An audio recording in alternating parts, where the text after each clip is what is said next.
नमस्कार, आदाब, सत श्री अकाल। मैं डॉक्टर अरुण पांडे। मैं आज आपसे डायबिटीज के बारे में बात करूंगा और मुझे बहुत खुशी हो रही है आप लोगों से जुड़ के। और बहुत ही अच्छा दिन है, आज का शांत भरा दिन है। मैं अपने क्लिनिक से आपसे बात कर रहा हूं और हम आज डायबिटीज के बारे में बात करेंगे। तो प्रोग्राम को स्टार्ट करने से पहले मैं आपके साथ कुछ स्लाइड शेयर करना चाहूंगा।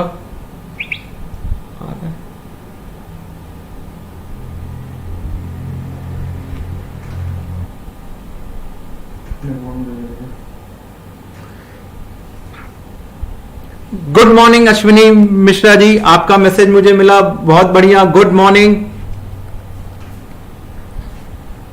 सो हम लोग आज डायबिटीज के बात करेंगे। डायबिटीज बहुत ही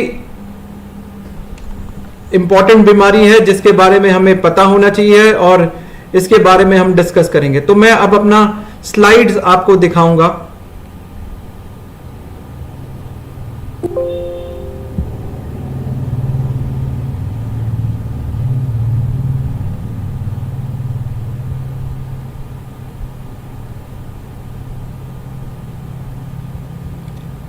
सो हम लोग आज डायबिटीज के बात करेंगे।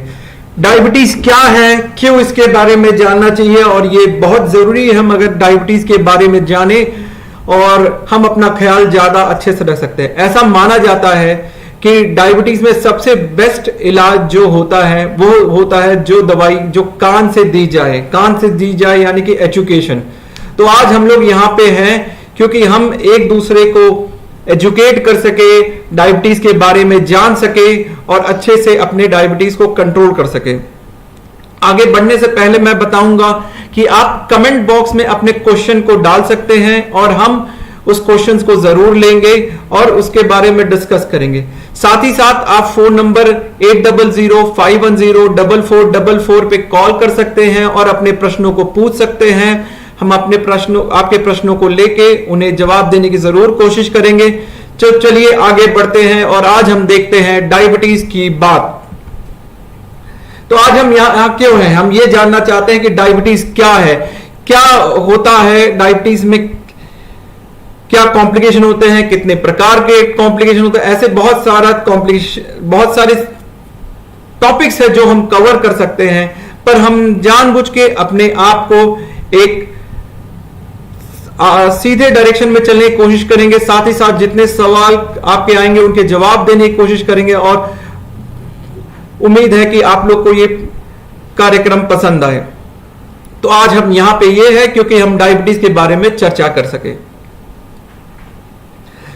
मधुमेह के रोगियों को शिक्षा की क्यों जरूरत है, क्या ऐसा कारण है जो हमें मधुमेह के बारे में डिस्कस करना चाहिए और जिससे जो है अच्छा हो सके। एक बहुत सारे डर और चिंता मधुमेह के रोगियों में होता है, डायबिटीज के रोगियों में बहुत सारा डर होता है, चिंता है कि अरे अब मुझे डायबिटीज हो गया, अब मेरी जिंदगी खत्म हो गई। ऐसे बहुत सारे सवाल मन में आते हैं।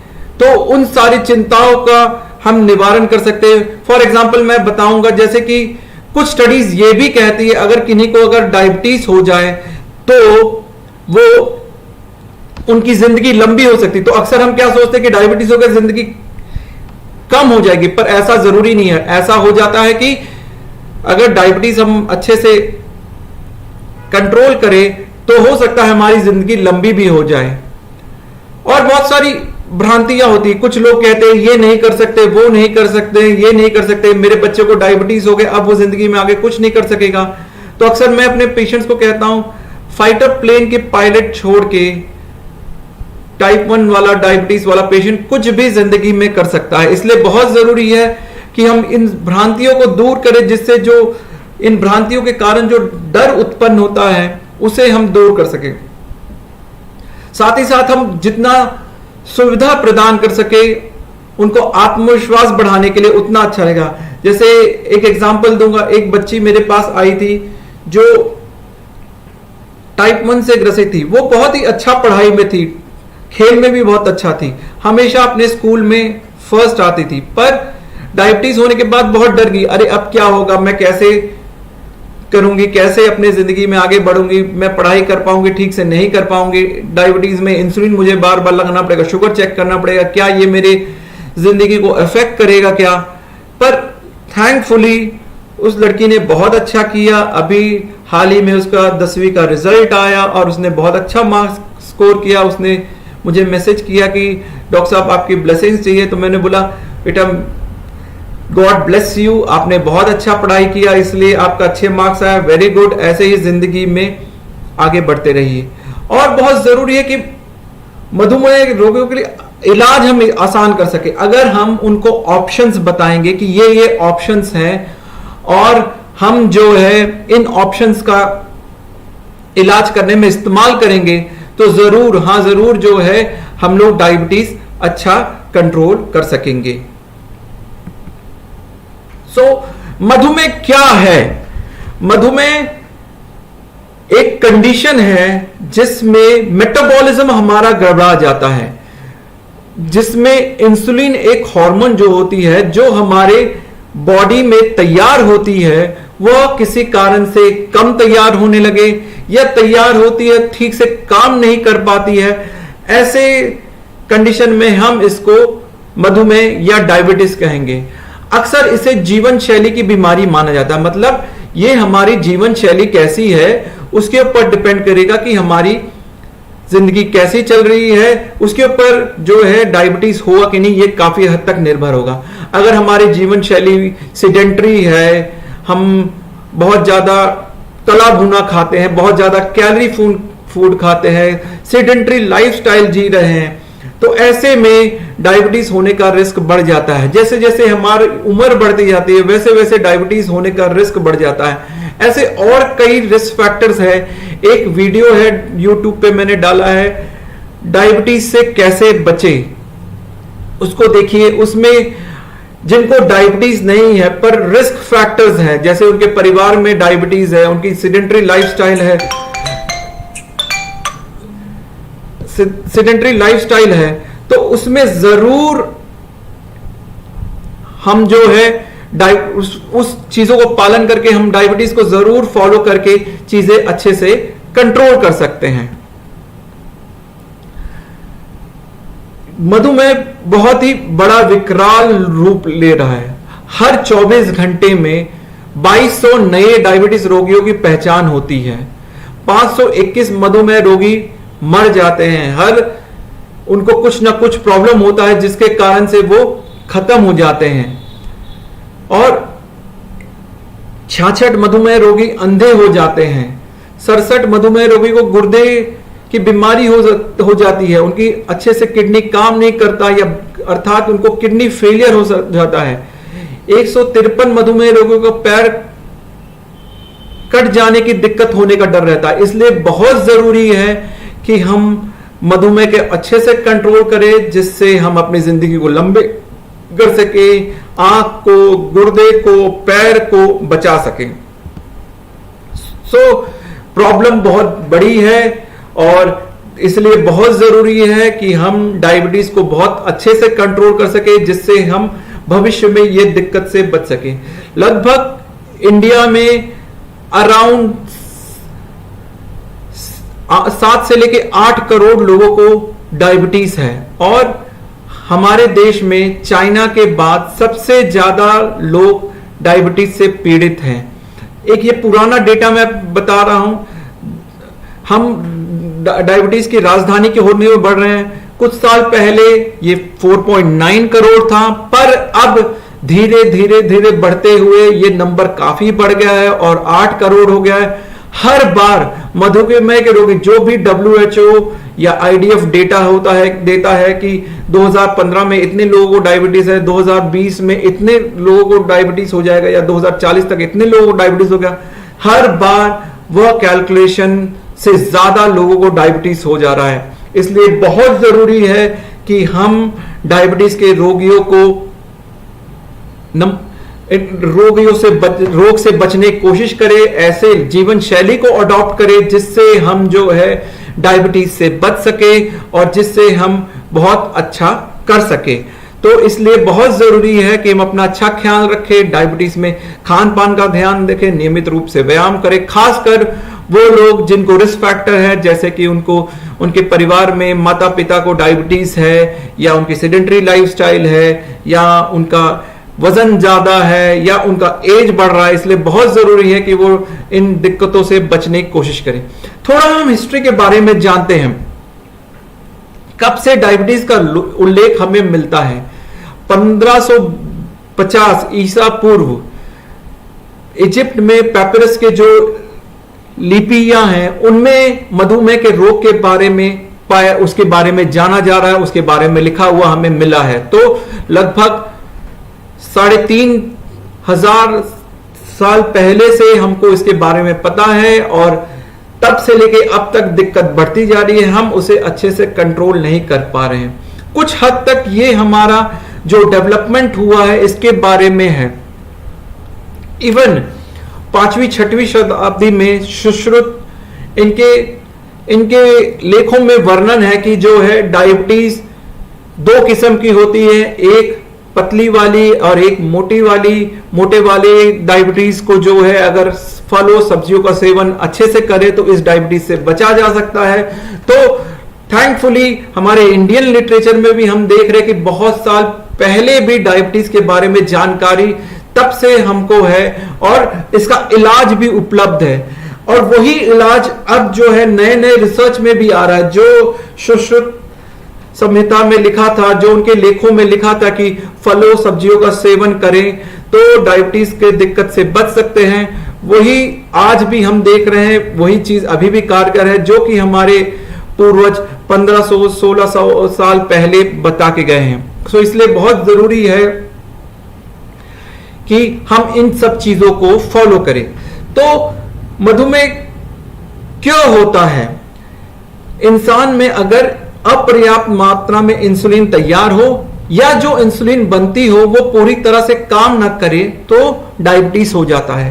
अपर्याप्त मात्रा में अक्सर टाइप 1 डायबिटीज में इंसुलिन अपर्याप्त मात्रा में तैयार होता है, बल्कि और टाइप 2 डायबिटीज में जो है यह तैयार तो होता है पर ठीक से काम नहीं कर पाता है। इसलिए धीरे धीरे पैंक्रियास को एक्स्ट्रा काम करना पड़ता है, क्योंकि जो इंसुलिन तैयार हो रही है वो ठीक से काम नहीं कर रही है, और जो ठीक से काम नहीं कर रही है तो पैंक्रियास धीरे धीरे एक्स्ट्रा काम करते करते फटीग हो जाता है, और उसे एक टाइम ऐसा आता है जब इंसुलिन तैयार करना बंद होता है। यह अक्सर कब होता है?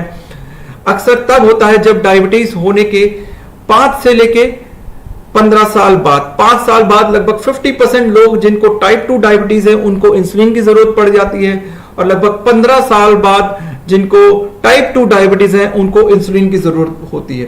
तो टाइप 2 डायबिटीज अक्सर बड़ों में होती है, इसमें इंसुलिन तो तैयार होता है पर ठीक से काम नहीं करता है, और एक टाइम आता है जब इंसुलिन तैयार होना कम हो जाता है, और साथ ही साथ जो है फिर उनमें भी इंसुलिन की जरूरत पड़ती है। ये रहा टाइप 1 डायबिटीज के बारे में। अब हम लोग टाइप 1 डायबिटीज के बारे में आते हैं। टाइप 1 डायबिटीज अक्सर बच्चों में होता है, जिसमें किसी कारण से इम्यूनिटी ट्रिगर होती है, ऑटो इम्यूनिटी होता है। ऑटो इम्यूनिटी मतलब हमारी इम्यूनिटी, ऑटो मतलब हमारे ही से ही लड़ने लगती है, हमारी इम्यूनिटी हमसे ही लड़ने लगती है, और तब जाके लोगों को डायबिटीज होता है। सो ये बहुत जरूरी है कि जो है इसके बारे में हम लोग जाने। टाइप 1 डायबिटीज में इंसुलिन तैयार होने की क्षमता ही खत्म हो गई है, क्योंकि ऑटो इम्यूनिटी ने हमारे पैंक्रियास के बीटा सेल जहां पे इंसुलिन तैयार करता है उसको अफेक्ट कर दे रहा है, और अब जाके जो डायबिटीज हुआ है इसमें जो है अक्सर इंसुलिन ही काम करेगी, और कुछ भी हम लोग दे अक्सर काम नहीं कर रही है। बहुत सारा रिसर्च इस क्षेत्र में चल रहा है पर वो बहुत अच्छे से कारगर नहीं है, बहुत अच्छे से डायबिटीज को कंट्रोल नहीं करा पा जा रहा है, इसलिए ये दिक्कतें हो रही है। और जिनको ये टाइप 1 डायबिटीज हो रहा है उनको अक्सर इंसुलिन ही देना पड़ता है। शुक्र है कि इंसुलिन है। हमारे सामने 2 महान रिसर्चर बेंटिंग और बेस्ट हैं। इनकी स्टोरी भी बहुत अच्छी है, बड़ी शानदार है। बैंटिंग एक सर्जन थे और फेल्ड ऑर्थोपेडिक सर्जन थे। उनकी सर्जरी की प्रैक्टिस बहुत अच्छी नहीं चली, पर उनको एक दिन दिमाग आया कि जो है हम एक तरीका इस्तेमाल करें कि पैंक्रियास के अगर हम डक्ट को बंद कर दें तो जो पैंक्रियास जिसका दो पार्ट होता है, एक होता है एंडोक्राइन पार्ट जहां पे इंसुलिन तैयार होता है, एक्सोक्राइन पार्ट जहां पे एंजाइम्स तैयार होते हैं जो हमको खाना हजम करने में मदद करते हैं। तो यदि हम एक्सोक्राइन पार्ट को निकालना चाहते हैं, एंडोक्राइन पार्ट को प्यूरिफाई करना चाहते हैं, तो अगर हम डक्ट को बंद कर देंगे तो जो बचेगा हिस्सा वो एंडोक्राइन पार्ट होगा, उससे हम लोग जो है इंसुलिन तैयार कर सकते हैं। इससे पहले बहुत सारे लोग कोशिश कर रहे थे पर सब फेल हो रहे थे। बेंटिंग को ये ख्याल आया, वो गए मैक्लियोड के पास, बोले कि मुझे जो है ये रिसर्च का आइडिया आया है। मैक्लियोड कहें कि यार तुम एक फेल ऑर्थोपेडिक सर्जन हो, लोग इतने सालों से कोशिश कर रहे हैं और इंसुलिन तैयार नहीं कर पा रहे हैं और तुम क्या इसे ढूंढ पाओगे। चलो मैं तुमको एक अपना चेला बेस्ट दे दे रहा हूं, आप इसके साथ जो है रिसर्च करो, मैं अपने फिशिंग वेकेशन पे जा रहा हूं। उस एक दो महीने में कुछ शानदार हुआ।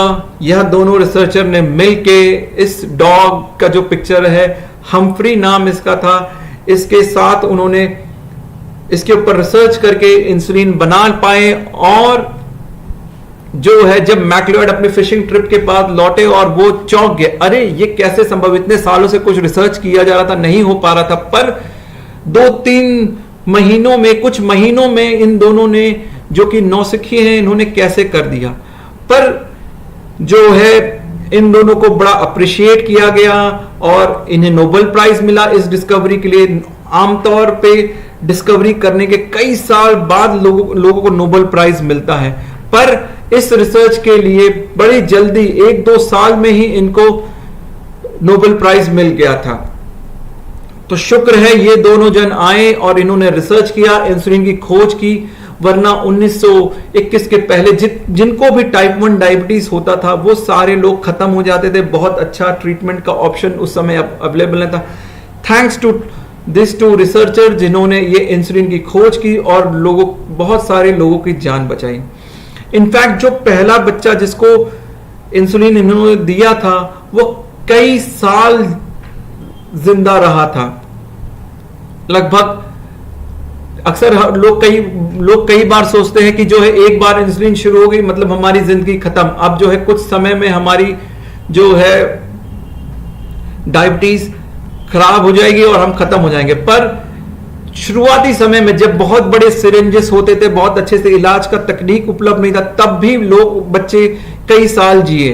तो अब तो बहुत अच्छे रिसर्च करके इंसुलिन आ गए हैं, इंसुलिन देने का तरीका पेन आ गया है, बाल के पतले नीडल, इतने जितने नीडल्स आ गए हैं, बिल्कुल पेनलेस नीडल आ गए हैं। तो उसमें बहुत अच्छा अब जो है शुगर लोगों का कंट्रोल हो पा रहा है।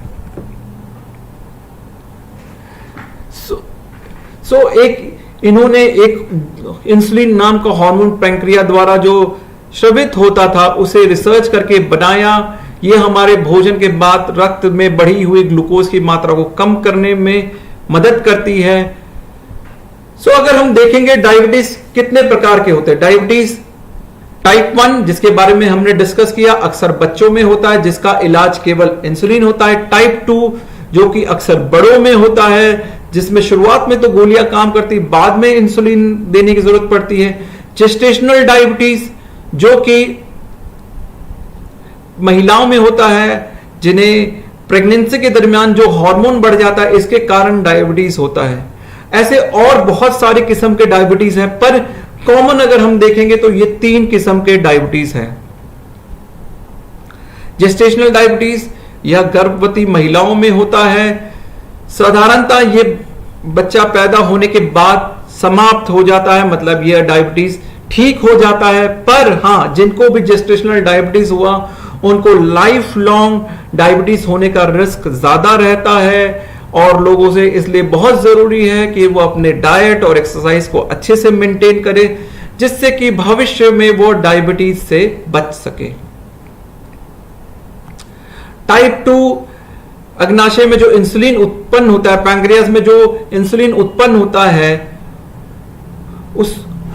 वह अच्छे से तैयार नहीं हो पाता है। इंसुलिन तैयार करने की क्षमता हमारी कम हो जाती है और इंसुलिन तैयार जो होता है वो ठीक से काम नहीं कर पाते, इंसुलिन रेजिस्टेंस हो जाता है। इस कारण से यह डायबिटीज होता है।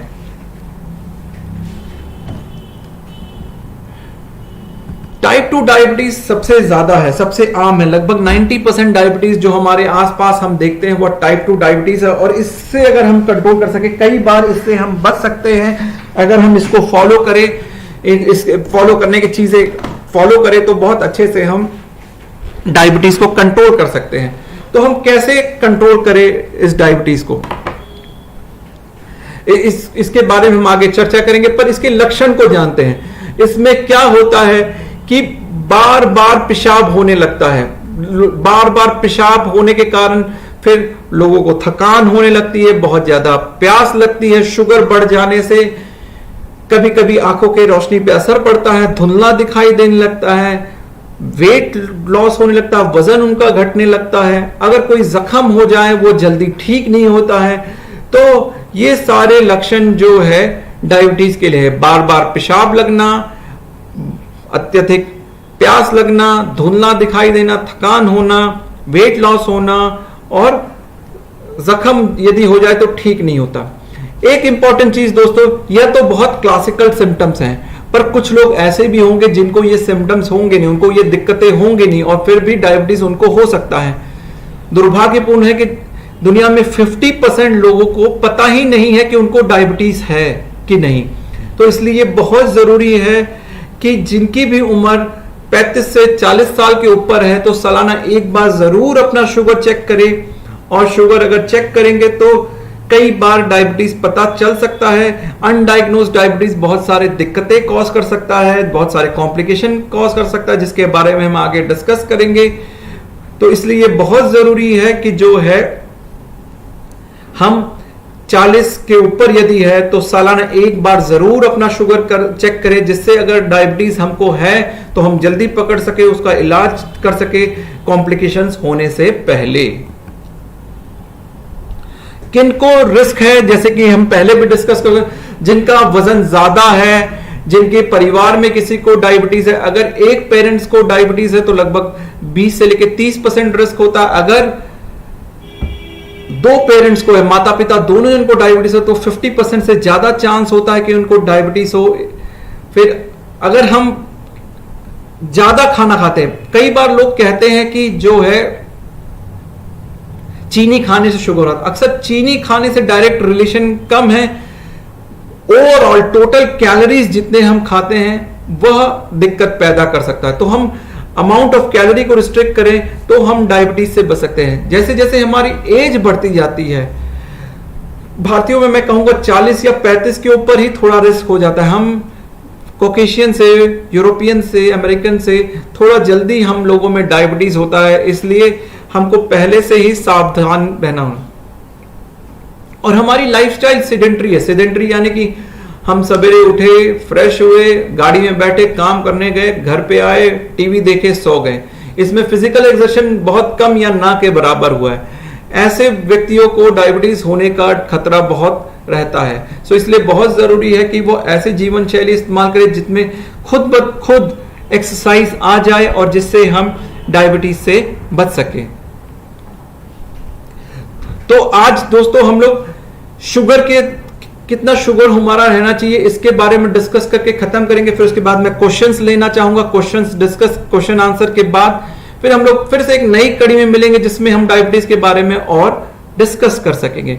तो हमारा शुगर खाली पेट यदि 100 के नीचे है तो नॉर्मल माना जाता है, 126 या उससे ऊपर है तो डायबिटीज माना जाता है। 100 से लेके 125 तक रिस्क जोन में है, हम खतरे के जोन में है, खतरे की घंटी बज चुकी है। अगर अब हम नहीं ध्यान देंगे तो 3 से लेके 5 साल बाद 50% लोग जिनका शुगर 100 से लेके 125 के बीच में उनको डायबिटीज होने का खतरा रहेगा। तो और फास्टिंग शुगर हम कैसे कराएं? कम से कम 8 से लेके 12 घंटे तक कुछ ना खाएं। हम सादा पानी ले सकते हैं। तो 8 से लेके 12 घंटे के के अंतराल के बाद हम शुगर टेस्ट करें। खाने के बाद वाला शुगर जो है हमारा 200 के ऊपर है तो डायबिटीज है, 140 के नीचे नॉर्मल है, 140 से लेके 199 तक हम कहेंगे कि हम रिस्क जोन में है। अगर हम ध्यान नहीं देते हैं तो डायबिटीज होने का खतरा हमें हो सकता है। जैसे कि मैंने पहले कहा था कि जो है अगर हम ध्यान नहीं देंगे तो 50% लोग 3 से लेके 5 साल बाद उनको डायबिटीज हो जाएगा। तो ये बहुत जरूरी है कि हम ध्यान दें। अगर हमारा शुगर खाली पेट 100 से लेके 125 के बीच में है, खाने के बाद वाला 140 से लेके 199 के बीच में है। और हम कैसे चेक करें, आइडियल तरीका क्या होता है शुगर चेक करने का? एक टेस्ट कहते हैं जिसको कहते हैं ओरल ग्लूकोज टॉलरेंस टेस्ट। इसको कैसे किया जाता है? खाली पेट हमने 8 से लेके 12 घंटे तक कुछ नहीं खा के खाली पेट वाला टेस्ट दिया, फिर उसके बाद 300 ml पानी में 82 ग्राम ग्लूकोज को मिला के 5 मिनट के अंदर पी गए। जब से हमने पीना शुरू किया उसके 2 घंटे बाद जांच देना है। और जो है इस 2 घंटे के बीच में कुछ खाना पीना नहीं है, ज्यादा चलना फिरना नहीं है। अगर कुछ लोग जिनको स्मोकिंग या तंबाकू का नशा है वो बीच में स्मोकिंग या तंबाकू ना करें, तो फिर ये सही स्थिति बताएगा कि शुगर क्या है और डायबिटीज होने का रिस्क क्या है, जिससे हम उसको पकड़ सके। दोस्तों आज हमने देखा कि डायबिटीज के कितने प्रकार होते हैं, टाइप 1, टाइप 2, जेस्टेशनल डायबिटीज और अदर्स। टाइप 1 अक्सर जो है बच्चों में होता है जिसका इलाज केवल इंसुलिन होता है और यह ऑटोइम्यूनिटी के कारण होता है। टाइप 2 अक्सर बड़ों में होता है, इसमें तो शुरुआत में गोलियां दी जाती बाद में, पर इनमें भी इंसुलिन की जरूरत पड़ती है। यह अक्सर बड़ों में होता है। जेस्टेशनल डायबिटीज प्रेगनेंसी के दरमियान हार्मोन बढ़ने के कारण होता है। अदर बहुत सारे किस्म के डायबिटीज भी होते हैं, वो बहुत कॉमन नहीं है, तो उसके बारे में हम किसी दिन और चर्चा करेंगे। और हमारा शुगर 8 से लेकर 12 घंटा खाली पेट रहने के बाद चेक करना चाहिए। खाली पेट 126 के ऊपर है तो डायबिटीज है, और खाने के बाद वाला 200 के ऊपर है तो डायबिटीज है। खाली पेट 100 से लेकर 125 तक हम लोग रिस्क जोन में मानेंगे, और खाने के बाद वाला 140 से लेकर 199 तक हम उसे रिस्क जोन में मानेंगे। खाली पेट 100 के नीचे नॉर्मल है, खाने के बाद वाला 140 के नीचे नॉर्मल है। और अगर किसी को डायबिटीज है तो हमारा टारगेट खाली पेट 80 से 130 रखने का होना चाहिए और खाने के बाद वाला 180 के नीचे होना चाहिए। अगर हम ऐसा करते हैं तो हमारा शुगर अच्छा कंट्रोल रहेगा, हमारा HbA1c कंट्रोल में आएगा। HbA1c के बारे में बताना चाहूंगा दोस्तों, कुछ सालों से HbA1c भी डायबिटीज के डायग्नोसिस में यूज किया जाता है। पहले इसे सिर्फ कंट्रोल के लिए, कंट्रोल का पैरामीटर के लिए यूज किया जाता था। अगर किसी का भी HbA1c 5.7 के नीचे है तो उसे नॉर्मल माना जाएगा। 5.7 से लेके 6.4 तक रिस्क जोन में है, 6.5 एंड अबाउट डायबिटीज माना जाएगा। तो ये दोस्तों डायग्नोसिस के तरीके हैं, फास्टिंग, PP और HbA1c। इस 3 तरीकों से हम डायबिटीज के बारे में जान सकते हैं। अभी good morning to you all. Dev Tripathi ji, good morning.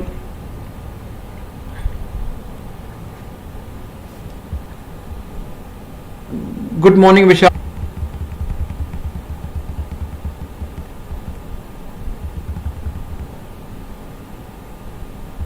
तो क्यों महत्वपूर्ण है डायबिटीज को कंट्रोल करना?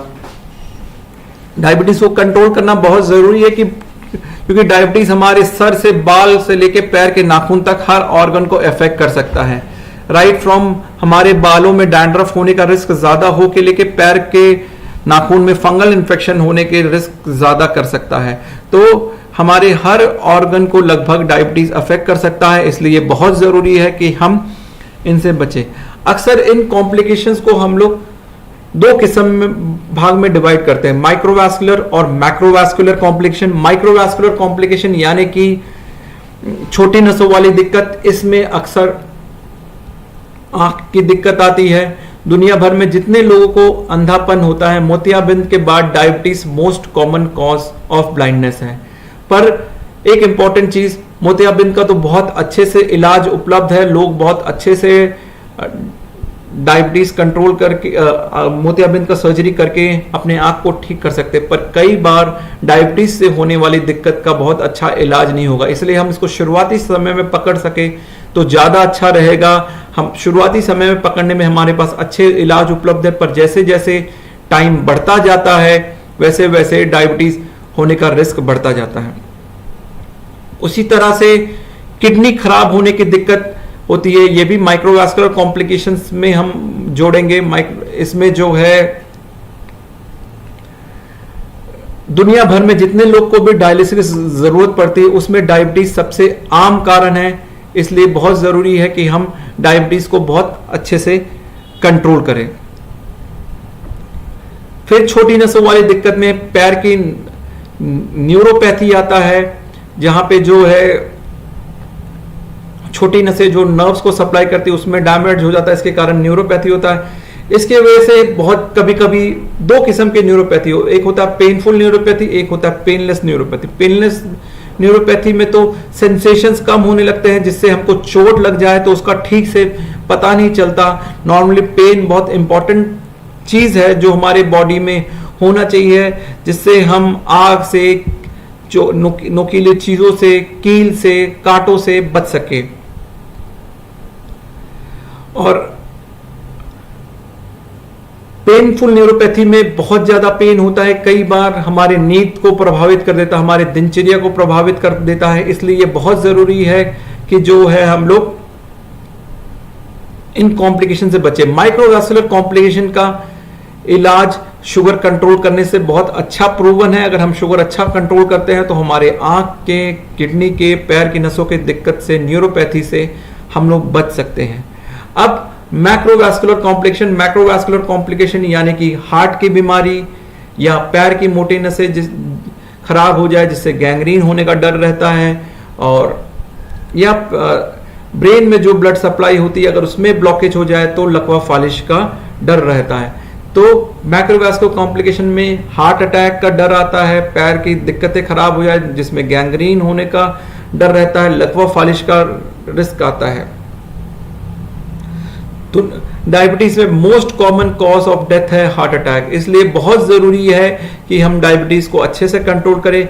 कई बार हमारे डॉक्टर जिनको अगर डायबिटीज है और उनकी उम्र 40 साल के ऊपर है तो वो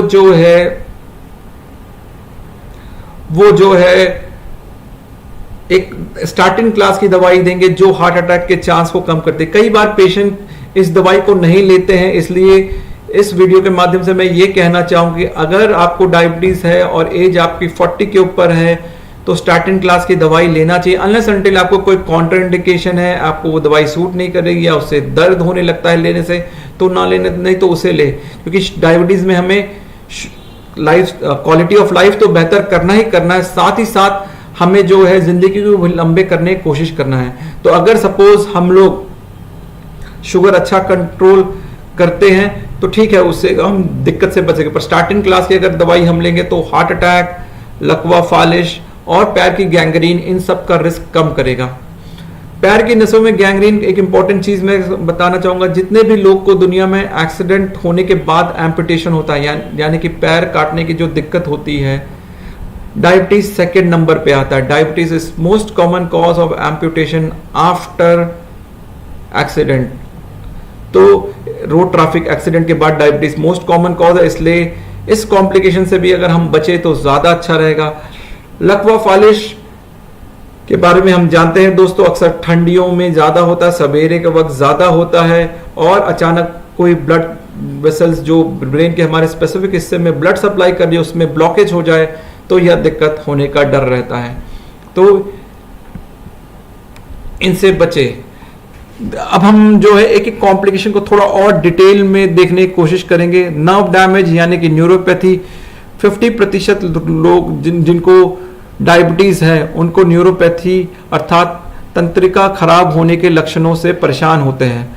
अत्यंत पीड़ादायक होता है, जैसे कि हाथ पैरों में जलन होने लगता है, या फिर पेनलेस न्यूरोपैथी होता है, जिसमें अगर पैर में चोट लग जाए, कांटे घुस जाए, कुछ भी नुकीला चीज लग जाए तो वो दर्द होगा, पता भी नहीं चलेगा। कभी कभी हम नए जूते पहन रहे हैं और शू बाइट हो रहा है, नए जूते से, जो चप्पल से जो हमारा पैर कटता है, वो भी नहीं पता चलेगा। और फिर कभी कभी ये छोटी सी दिक्कत बड़ी बड़ी रूप ले सकती है और हमारे पैर के दिक्कतों को बढ़ा सकती है। नेफ्रोपैथी रक्त में शुगर की अधिक मात्रा के कारण गुर्दे के छानने की प्रक्रिया में नुकसान पहुंचता है। यदि इसका इलाज नहीं हुआ तो गुर्दे फेल होने का डर रहता है और इसके कारण जो है लोगों को डायलिसिस की जरूरत पड़ सकती है। तो जितने भी लोगों को दुनिया में डायलिसिस की जरूरत पड़ती है, डायबिटीज उसमें मोस्ट कॉमन कॉज है। जैसे कि आप देख रहे हैं, ये दो किडनी हमारे दो होती है, ये हमारे यूरेटर किडनी से यूरिन को पेशाब की थैली में लेके आते हैं। तो ये यहाँ पे जो किडनी में जो छानने की प्रक्रिया है वो खराब हो जाती है, जिसके कारण लोगों को डायबिटीज होता है। और ऐसे ही यह एक व्यक्ति दिखाया जा रहा है जिसको डायलिसिस जरूरत है। डायलिसिस बहुत ही पेनफुल होता है, कई बार हफ्ते में 1 से लेकर 3-4 बार तक लोगों को डायलिसिस की जरूरत पड़ती है। इसलिए हम अपना शुगर कंट्रोल करें तो अच्छा है। रेटिनोपैथी, ये नीचे आप पिक्चर देख रहे हैं, 2 बच्चे फुटबॉल लेके और खड़े हैं। किसी समान दृष्टि वाले को लेफ्ट साइड में जो पिक्चर है एकदम साफ दिखेगा। रेटिनोपैथी से प्रभावित लोगों को बीच बीच में जब ब्लड वेसल्स जो रेटिना में होते हैं वो अफेक्ट हो जाते हैं, जिसके कारण ब्लाइंड स्पॉट्स क्रिएट हो जाते हैं। मतलब उस एरिया में हमको दिखाई नहीं देता है, तो उनको ऐसा दिखाई देता है जैसे हम इस पिक्चर में देख रहे हैं। और कुछ हद तक तो ये ठीक हो सकता है, पर कंप्लीटली नॉर्मल नहीं हो सकता। इसलिए इस कॉम्प्लिकेशन से बचे तो ज्यादा है। मधुमेह से रेटिना को नुकसान पहुंचता है और यह रोगी को अंधा होने का कारण हो सकता है, रोगी को अंधा होने का कारण हो सकता है। मोतियाबिंद के बाद retinopathy is most common cause of blindness. और मोतियाबिंद का तो बहुत अच्छे से इलाज उपलब्ध है। रेटिनोपैथी में कई बार अच्छे से इलाज नहीं हो सकता है, इसलिए ऐसे कॉम्प्लिकेशन से अगर हम बच सके तो ज्यादा अच्छा रहता है। अब मधुमेह जो है, जितने भी ब्लड वेसल्स है, जितने भी रक्त वाहिनी है हमारे, उन पे असर कर सकता है। मधुमेह बड़ी रक्त वाहिनियों में रक्त संचार को अवरोध कर सकता है। इसकी वजह से शरीर में कई अंग प्रभावित हो सकते हैं, जैसे हृदय, मस्तिष्क, पैर, जिसके कारण जो है हार्ट अटैक, लकवा फालिश या पैर की नसों में दिक्कत हो जाए, गैंग्रीन होने का डर रहता है। इससे हम लोग बचे तो ज्यादा अच्छा रहेगा। यह एक पिक्चर है डायबिटिक फुट अल्सर वाले व्यक्ति का। ये जितना अल्सर दिखता है उससे ज़्यादा बड़ा हिस्सा अंदर इन्वॉल्व होता है और कभी कभी इनको ठीक करने के लिए बहुत लंबा खींचना पड़ता है, कई महीने बीत जाते हैं। यह भी एक पिक्चर है जहाँ पे छोटा सा जख्म शुरू हुआ और वो पूरे पैर को धीरे धीरे करके इन्वॉल्व कर दिया। कभी कभी पैरों का एम्पुटेशन करने का ज़रूरत पड़ जाती है अगर किसी को डायबिटीज़ है। मधुमेह में कुछ कुछ इमरजेंसीज होती हैं, जैसे बहुत ज़्यादा शुगर बढ़ जाए तो इसे भी हम लोग इमरजेंसी मानेंगे। हाइपोग्लाइसीमिया, शुगर लो हो जाए तो, और डायबिटिक कोमा मतलब शुगर बहुत बढ़ जाए तो उसके कारण हमारे शरीर में अगर एसिड तैयार हो जाता है या ऑस्मोलरिटी बढ़ जाता है तो उसको हम लोग कोमा कहते हैं। तो हम लोग हाइपोग्लाइसीमिया के बारे में जानते हैं। हाइपोग्लाइसीमिया के बारे में भी हमने एक वीडियो बनाया है, आप उसको देखना चाहे तो देख सकते हैं। उसमें डिटेल में इसके बारे में बताया गया है। तो हाइपोग्लाइसीमिया के लक्षण हो सकते हैं, किस परिस्थिति में हाइपोग्लाइसीमिया हो सकता है, जैसे खाना खाने में लेट हो गए, खाना कम खाएं, चलना फिरना ज़्यादा हो गया, बाय मिस्टेक दवाई ज़्यादा ले लिए, ऐसे सूरत में शुगर लो होने का डर रहेगा। जब शुगर लो होगा तो हमको लक्षण क्या होगा, उबकाई आएगी, बहुत तेज भूख लगेगी, घबराहट होगा, चक्कर आने लगेगा, पसीना छूटने लगेगा, हाथ कांपने लगेगा, बेचैनी बहुत तेज होगी, धड़कन बहुत तेज महसूस होगी, और भी कम हो गया तो बेहोश हो सकते हैं। उबकाई, मछली आना, घबराहट, ठंडक, त्वचा में चिपचिपापन, दिल में तेजी से धड़कना, चिड़चिड़ापन, परेशान या घबराहट, व्याकुलता, धुंधली दृष्टि, असामान्य महसूस करना, चलने में लड़खड़ाहट होना, चेतना का जकड़न, ये ऐसे बहुत सारे दिक्कत हो सकता है। ऐसा कुछ हो तो क्या करें?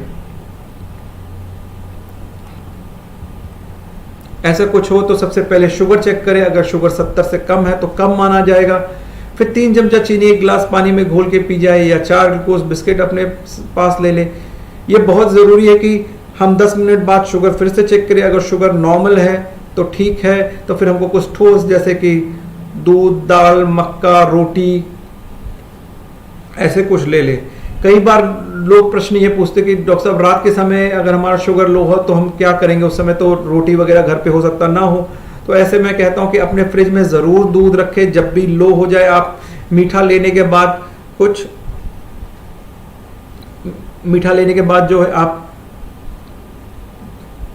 जो है दूध ले ले, जिससे आप जो है शुगर जो बार बार लो हो रहा है उससे आप बच सके। अगर आप होश में हैं तो चीनी ले सकते हैं। कई बार लोग एक और मिस्टेक करते हैं कि जैसे चॉकलेट्स, जो ब्राउन चॉकलेट्स है वैसे लिए, वो मीठा तो होता है पर उसमें शुगर कंटेंट उतना ज्यादा नहीं होता, उसमें फैट कंटेंट ज्यादा रहता है, उससे शुगर इंप्रूव होने में कभी कभी टाइम लगता है। जो कैंडीज होती है, जैसे कि आप चित्र में देख रहे हैं, जो शुगर कैंडीज होती है वो इस समय बहुत अच्छा काम करती है। अगर हम उसको देंगे तो शुगर हमारा जल्दी बेहतर होगा।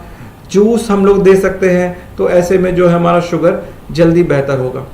अगर हम होश में हैं तो ये सब कर सकते हैं, पर अगर होश में नहीं है तो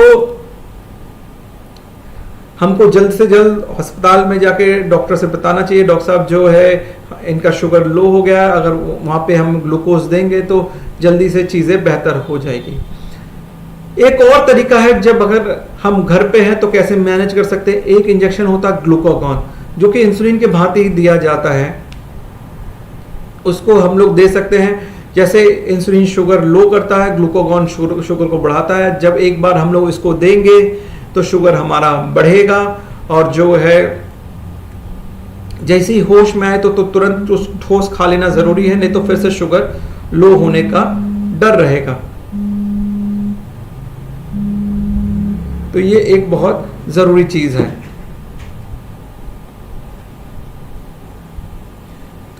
अगर एक बार शुगर लो हो तो कोई बात नहीं, पर बार बार अगर शुगर लो हो रहा है तो अपने डॉक्टर से मिलना बहुत जरूरी है, और अपने इंसुलिन के या दवाइयों के डोज में परिवर्तन करना जरूरी है। अगर बहुत समय हो गया, आपने किडनी का जांच नहीं किया है तो किडनी का जांच कर लेना चाहिए। कभी कभी ये शुगर लो होने का लक्षण किडनी के बीमारी का लक्षण हो सकता है, इसलिए ये बहुत जरूरी है कि हम किडनी की भी जांच उस समय कर लें। अगर हम गोली खा रहे हैं, हमारा शुगर लो हुआ, तो कभी कभी ऐसा भी हो सकता है कि हमको जो है ऐसे पेशेंट्स को कुछ दिन के लिए भर्ती करना पड़े, क्योंकि एक बार अगर लो होता है तो अगले 48 घंटे तक फिर से लो होने का रिस्क बना रहता है, क्योंकि एक बार ये गोली अपने शरीर में चली गई तो इसका असर लगभग 48 घंटे से लेकर 5 दिन तक रह सकता है, डिपेंडिंग अपॉन क्या मेडिसिन हमने लिया है। इसलिए ये बहुत ज़रूरी है कि जो है हम अपने डॉक्टर से मिले, अगर ज़रूरत हो तो भर्ती हो जाएं। तो ये रहा शुगर के लो होने के बारे में। आज हम यहीं पे इसको स्टॉप करेंगे और आगे हम फिर से इस कार्यक्रम को आगे बढ़ाएंगे, और उम्मीद करते हैं आपको ये कार्यक्रम पसंद आया होगा। आपने अपने डायबिटीज़ के बारे में जानकारी बढ़ाई होगी। डायबिटीज़ की बात के ज़रिए आप लोग जो है ज़्यादा अच्छे से डायबिटीज़ के बारे में समझ सके होंगे।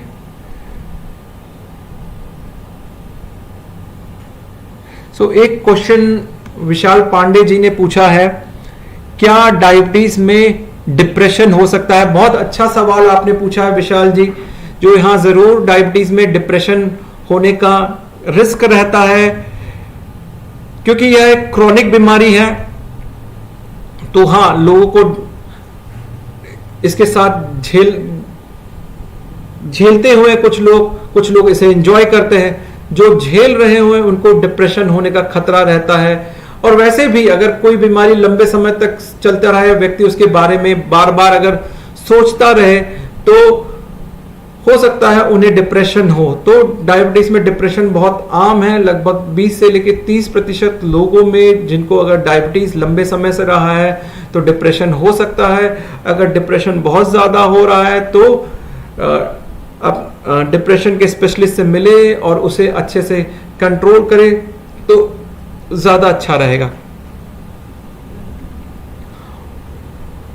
और एक क्वेश्चन शिवांग मिश्रा जी ने कहा है, very informative session, thank you very much Shivang जी।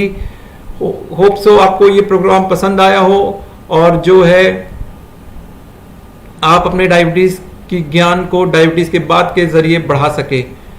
अगर आपको ये कार्यक्रम पसंद आया है तो जो है और लोगों को इसको डिस्ट्रीब्यूट करिए, जिससे वो भी अपने डायबिटीज के ज्ञान को बढ़ा सके, अपने डायबिटीज को अच्छे से कंट्रोल कर सके और डायबिटीज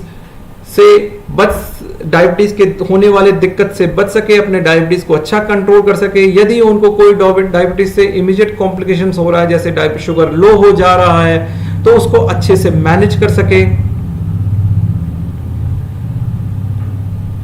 और जिससे कि हम जो है यह डायबिटीज का जो एपिडेमिक आ रहा है इससे हम लोग अच्छे से बच सके।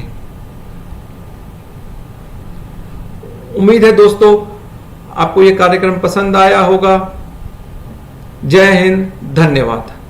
अब मैं इस कार्यक्रम को यहीं पे स्टॉप कर रहा हूं।